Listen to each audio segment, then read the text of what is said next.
KYC norms को पूरा ना करने पर जो गाज पेटीएम पेमेंट्स बैंक्स पर गिरी है, उसके बाद फिनटेक कंपनियों में हड़कंप मचा हुआ है। दूसरी तरफ सरकार इस मामले में कतई ढील देने के फेवर में नहीं है। पेटीएम पेमेंट्स बैंक की क्राइसिस के बाद सरकार अब इस बात पर मगजमारी कर रही है कि कैसे केवाईसी नॉर्म्स के पालन में होने वाली गड़बड़ियों को रोका जाए। अब सरकार इसे लेकर एक बड़ा कदम उठाने जा रही है। ये है यूनिफॉर्म केवाईसी को लागू करने का फैसला। मामला कितना गंभीर है, इसे ऐसे ही समझा जा सकता है कि वित्त मंत्री निर्मला सीतारमण ने बुधवार को फाइनेंशियल सेक्टर के रेगुलेटर्स के साथ मुलाकात में यूनिफॉर्म केवाईसी नियमों को लाने पर गहन चर्चा की है। Financial stability and development council यानी FSDC के साथ मीटिंग में नो योर कस्टमर्स प्रोसेस को आसान और डिजिटलाइज बनाने की स्ट्रेटेजी पर विचार हुआ।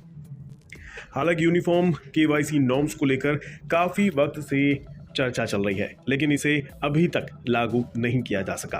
यूनिफॉर्म केवाईसी नॉर्म्स लाने के पीछे आइडिया एक सीमलेस केवाईसी सिस्टम तैयार करने का है, जहां बार बार वेरिफिकेशन की जरूरत ना पड़े। म्यूचुअल फंड इंडस्ट्री में बार बार केवाईसी जरूरी नहीं है, जबकि बैंक या इंश्योरेंस कंपनियों में ऐसा नहीं है। यूनिफॉर्म केवाईसी के साथ ही सरकार ने अब ऑनलाइन ऐप्स के जरिए अनअधिकृत तौर पर दिए जाने वाले लोन्स पर भी लगाम लगाने का इरादा जाहिर कर दिया है। इसे लेकर भी मीटिंग में चर्चाएं हुई है। इस तरह के लोन ऐप्स पर बेहद ऊंचे ब्याज दरों के साथ ही कस्टमर्स को परेशान भी करने की शिकायतें बड़ी तादाद में आ चुकी हैं। इनमें से तमाम चाइनीज ऐप्स भी इस लोन के धंधे में हैं, जिनमें से कईयों को बंद भी किया जा चुका है और उनके खिलाफ कानूनी एक्शन भी लिया गया है।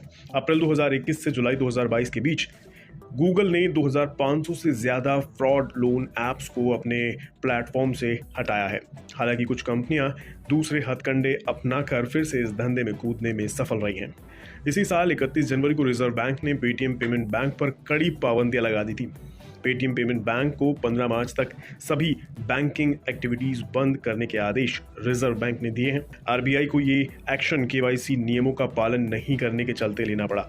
इसके बाद से पूरे फिनटेक सेक्टर में हड़कंप मचा हुआ है और माना जा रहा है कि रिजर्व बैंक दूसरी कंपनियों पर भी पेटीएम जैसा एक्शन ले सकता है। अब यूनिफॉर्म केवाईसी नॉर्म्स के जरिए सरकार पूरे फाइनेंशियल सेक्टर में चीजों को दुरुस्त करना चाहती है। देखना यह होगा कि यूनिफॉर्म केवाईसी नॉर्म्स को लागू करने का प्लान कब हकीकत में तब्दील होगा।